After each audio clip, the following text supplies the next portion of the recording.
Welcome in Informational Video Center. بسم اللہ الرحمن الرحیم۔ اللہ تبارک و تعالیٰ کے بابرکت نام سے شروع جو بڑا مہربان اور نہایت رحم فرمانے والا ہے۔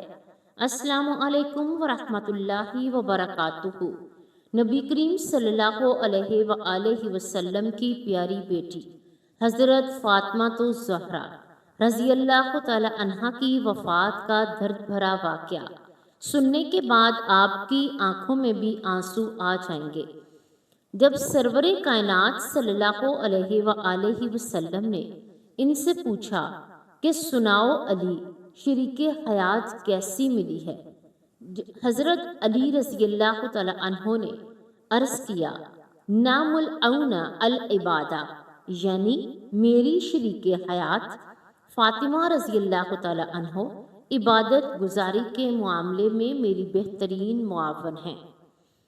حضرت علی رضی اللہ تعالی عنہ کی کل کائنات یہ گھر اور آپ کا سب سرمایہ علم تھا، جس کے متعلق سرکار دو عالم صلی اللہ علیہ وآلہ وسلم نے خود ارشاد فرمایا کہ میں علم کا شہر ہوں اور علی اس کا دروازہ ہے۔ سیدنا علی اس نعمت عظمیٰ پر ہمیشہ فخر کرتے تھے۔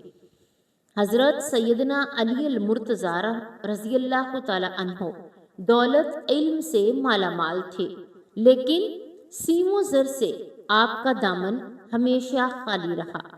اس لیے حضرت سیدہ فاطمہ الزہرا رضی اللہ تعالی عنہا کی ساری زندگی فکر و فاقہ اور تنگ دستی میں گزری۔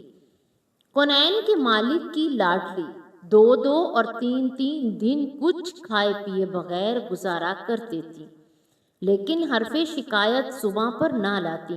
حضرت علی رضی اللہ تعالی عنہ دینی فرائض سے فرصت پا کر محنت مزدوری کرتے، جو ملتا وہ لا کر سیدہ کائنات رضی اللہ تعالی عنہ کے ہاتھ میں رکھ دیتے، اور آپ رضی اللہ تعالی عنہ اسے صبر شکر کے ساتھ قبول فرما لیتے۔ کبھی ایسا نہیں ہوا کہ فکر تنگ دستی آپ دونوں کے خوشگوار تعلقات پر اثر انداز ہوئی ہو۔ اب بڑھتے ہیں حضرت فاطمہ رضی اللہ تعالی عنہا کی دردناک موت، جس نے پوری کائنات کو سوگوار کر دیا۔ ایک بار کا واقعہ ہے کہ بی بی فاطمہ گھر کے تمام کام کر کے چکی پیس رہی تھی اور رو رہی تھی۔ حضرت علی گھر میں تشریف لائے کہ دیکھتے ہیں کہ گھر کے سارے کام ہو چکے ہیں اور فاطمہ چکی پیس رہی ہیں اور ساتھ میں رو رہی ہیں۔ حضرت علی بی بی فاطمہ سے پوچھنے لگے، اے فاطمہ تو کیوں رو رہی ہے اور یہ پانی کس لیے گرم ہو رہا ہے اور اتنا سارا آٹا ایک ساتھ کیوں پیس رہی ہو؟ بی بی فاطمہ رو کر فرمانے لگی، میرے پیارے شوہر، آج میں نے ایک خواب دیکھا ہے۔ میرے ابو جان کسی چیز کو تلاش کر رہے ہیں۔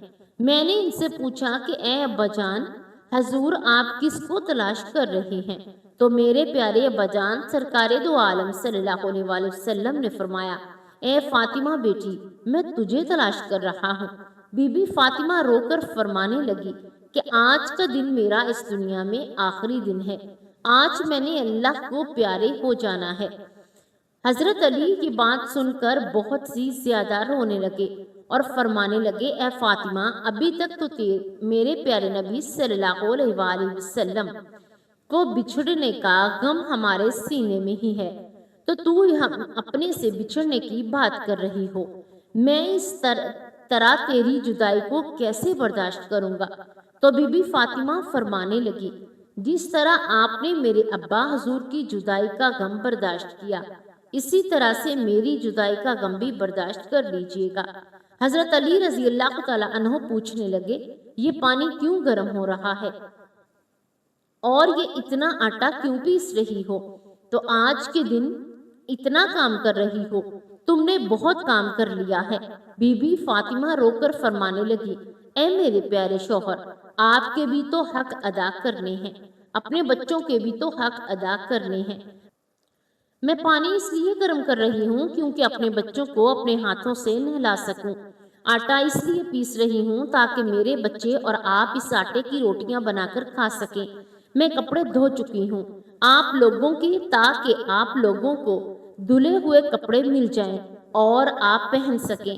میرے بعد میرے بچوں کو کون آٹا گوندھ کر پیس کر کھلائے گا؟ یہ کہہ کر بی بی فاطمہ بہت ہی زیادہ رونے لگی اور ساتھ میں حضرت علی بھی رونے لگے۔ حضرت علی بی بی فاطمہ کو سمجھا کر وہاں سے اٹھا لیتے ہیں اور کہتے ہیں یہ کام مت کرو۔ تبھی بی بی فاطمہ کی طبیعت بہت زیادہ خراب ہونے لگتی ہے۔ اتنی تیز بخار شروع ہو جاتا ہے کہ حضرت علی رو رہے ہیں، بی بی فاطمہ بھی رو رہی ہیں، اور اتنے میں گھر میں امام حسن اور امام حسین بھی تشریف لے آتی ہیں۔ وہ دونوں اپنی ماں اور باپ کو روتے ہوئے دیکھتے ہیں تو اپنی ماں کے سینے سے لگ جاتے ہیں۔ ذرا سوچئے وہ کیسا منظر ہوگا، وہ کیسا عالم ہوگا جب ماں کو پتہ چل جائے کہ آج اس نے دنیا سے رخصت ہو جانا ہے، اور میرے بچوں کا کیا بنے گا، میرے بچوں کو کون کھانا کھلائے گا، میرے بچوں کو کون روز سلائے گا، اس ماں کے دل پر کیا گزرتی ہوگی۔ حضرت علی بہت ہی زیادہ رونے لگے اور بی بی فاطمہ بھی رونے لگی، اور اپنے باپ اور ماں کو دیکھ کر امام حسن اور امام حسین بھی رونے لگے اور پوچھنے لگے اے بابا جان کیوں رو رہے ہیں؟ حضرت علی خاموش رہے۔ پھر بی بی فاطمہ سے پوچھنے لگے امی جان، حضور آپ بتائیے آپ کیوں رو رہی ہیں؟ تو بی بی فاطمہ نے فرمایا کہ تم دونوں اپنے نانا جان کی قبر پہ چلے جاؤ۔ حدیث شریف میں آتا ہے کہ امام حسن اور امام حسین پیارے نبی سرکار دو عالم صلی اللہ علیہ وسلم کی قبر پر تشریف لے جاتے ہیں۔ وہاں پر جا کر بیٹھ جاتے ہیں، تبھی اندر سے آواز آتی ہے، اے میرے پیارے بچوں، تم لوگ واپس اپنی ماں کے پاس چلے جاؤ۔ میرے پاس تو تم لوگ آتے ہی رہو گے، لیکن آج اپنی ماں کو جی بھر کے دیکھ لو۔ آج کے بعد تمہاری ماں تمہیں کہیں نظر بھی نہیں آئے گی۔ جب یہ بات حسن اور حسین کے کانوں میں پڑتی ہے تو وہ دوڑتے ہوئے گھر چلے جاتے ہیں اور اپنی ماں کے سینے کے ساتھ لپٹ کر روتے ہیں۔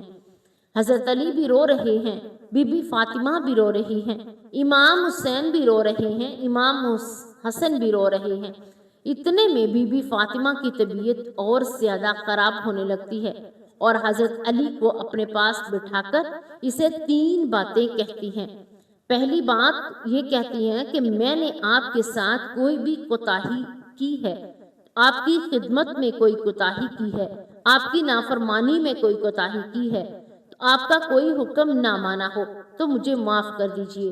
حضرت علی رو کر کہتے ہیں فاطمہ تو نبی کی بیٹی ہے، تو نے اپنا حق پوری طرح ادا کیا ہے، میں تجھ پر ہمیشہ خوش ہوں اور مجھے تجھ سے کوئی گلہ نہیں۔ بی بی فاطمہ دوسری طرف کہتی ہیں کہ اے میرے پیارے شوہر، جب میں اس دنیا میں وفات پا جاؤں، آپ نے دوسری شادی کرنی ہو تو کر لیجئے گا، میرے بعد میرے بچوں کو میرے جتنا پیار دیجئے گا، ان کو ماں کی کمی محسوس نہ ہونے دیجئے گا۔ اور بی بی فاطمہ کی تیسری بات آپ کو بھی حیران کر دے گی۔ بی بی فاطمہ فرماتی ہیں کہ جب میں اس دنیا سے وفا پاؤں تو آپ میرے جنازے میں کسی کو بھی نہ بلائیے گا۔ یہ بات سن کر حضرت علی حیران ہوئے اور کہتے ہیں فاطمہ تو نبی کی بیٹی ہے، میں تیرے جنازے میں کسی کو کیوں نہ بلاؤں؟ تو بی بی فاطمہ فرماتی ہیں میں نے آج تک اپنے آپ کو پردے میں رکھا، کسی غیر مرد کی نظر نہیں پڑی۔ میں چاہتی ہوں کہ میرے مرنے کے بعد بھی مجھ پر کسی غیر مرد کی نظر نہ پڑے۔ جب شام ہوئی تو اندھیرا ہو جائے اور آپ مجھے تب دفن کر دیجئے۔ یہ بات سن کر حضرت علی بہت ہی زیادہ رو رہے ہیں، بی بی فاطمہ بہت زیادہ رو رہی ہیں، امام حسن اور حسین بہت زیادہ رو رہے ہیں۔ سوچئے ذرا وہ منظر کیسا ہوگا جب ماں رخصت ہو رہی ہو ہمیشہ کے لیے اس دنیا میں اور اس کے بچے کے پاس بیٹھ کر رو رہے ہیں۔ تو یہ الفاظ کہہ رہے ہیں کہ بی بی فاطمہ ایک بات اور کہتی ہیں کہ میں نے آج روزہ رکھا تھا، میرے بابا جان نے میری خواب میں آ کر مجھے یہ کہا، اے فاطمہ تو سحری تو علی کے ساتھ کرے گی، علی کے دسترخوان پر کرے گی، لیکن افطاری کرنا میرے ساتھ ہے۔ میرے پیارے بابا جان کے ساتھ یہ بات کہہ کر بی بی فاطمہ اللہ کو پیاری ہو جاتی ہے۔ بی بی فاطمہ کو کفن پہنایا جاتا ہے اور ان کا جنازہ اٹھایا جاتا ہے۔ روایت میں آتا ہے کہ جب بھی بی بی فاطمہ کا جنازہ اٹھایا جاتا ہے تو ایک طرف سے حضرت علی کندھا دیتے ہیں اور دوسری طرف سے امام حسن کندھا دیتے ہیں، اور تبھی وہاں پر ایک صحابی پہنچ جاتا ہے جن کا نام حضرت ابو ذر غفاری رضی اللہ تعالیٰ عنہ ہوتا ہے۔ تبھی حضرت علی ان سے فرماتے ہیں کہ آج نبی کی لاڈلی بیٹی کا انتقال ہو گیا، ایک طرف سے تم کندھا دے دو، اور اسی طرح یہ جنازہ اٹھایا جاتا ہے۔ روایت میں آتا ہے کہ وہ دونوں معصوم بچے امام حسن اور امام حسین رو رہے ہیں، حضرت علی رو رہے ہیں اور حضرت ابو ذر غفاری رو رہے ہیں۔ جنازہ قبر کے پاس رکھا جاتا ہے، قبر کھودی جاتی ہے، اور جب حضرت علی قبر کو دیکھنے جاتے ہیں جسے قبر میں بی بی فاطمہ کو رکھنا ہوتا ہے، حضرت علی بہت ہی زیادہ روتے ہیں اور ان کی داڑھی بھیگ جاتی ہے، ان کے کپڑے بھیگ جاتے ہیں۔ حضرت علی کبھی بی بی فاطمہ کو دیکھتے ہیں اور کبھی اپنے بچوں کو دیکھتے ہیں، اور یہ منظر دیکھتے ہوئے حضرت ابو ذر غفاری بھی روتے ہیں اور قبر سے کہتے ہیں کہ اے قبر، کیا تجھے پتا ہے یہ جنازہ کس کا ہے؟ یہ محمد کی بیٹی کا جنازہ ہے، جی علی کی بیوی کا جنازہ ہے، جس کو امام حسن اور امام حسین کہتے ہیں، ان کی ماں کا جنازہ ہے۔ تبھی قبر سے آواز آتی ہے، میں رشتہ دار نہیں دیکھتی ہوں، میں اعمال دیکھتی ہوں۔ یہ قبر کی آواز جو آئی تھی وہ بی بی فاطمہ کے لیے نہیں تھی، کیونکہ بی بی فاطمہ تو بخشی بخشائی تھی، وہ جنت کی عورتوں کی سردار تھی۔ بی بی فاطمہ تو ہر گناہ سے پاک تھی، یہ آواز تو ہم جیسے لوگوں کے لیے تھی جو گناہ گار بھی ہیں۔ بی بی فاطمہ کو قبر میں دفنایا گیا اور حضرت علی اپنے دونوں بچوں کو سینے سے لگا کر وہاں قبر کے پاس بیٹھے کافی دیر تک روتے رہے۔ دونوں پیارے بچے کافی دیر تک روتے رہے اور اپنی ماں کو یاد کرتے رہے۔ وہ ہمارے پیارے نبی کا گھرانہ تھا، وہ تو بخشے ہوئے لوگ تھے، جنتی لوگ تھے، جنت کے لوگوں کے سردار تھے۔ نافرمان لوگ تو ہم ہیں جن سے قبر ہزاروں سوال کرے گی، کون سے اعمال لے کر آئے ہو؟ میرے پاس اللہ تعالیٰ ہم سب کے اعمال کو نیک کرے، اور اللہ تبارک و تعالیٰ ہمیں نیکی کرنے کی توفیق عطا فرمائے۔ اللہ تبارک و تعالیٰ ہمیں دین کی مکمل سمجھ عطا فرمائے، آمین یا رب العالمین۔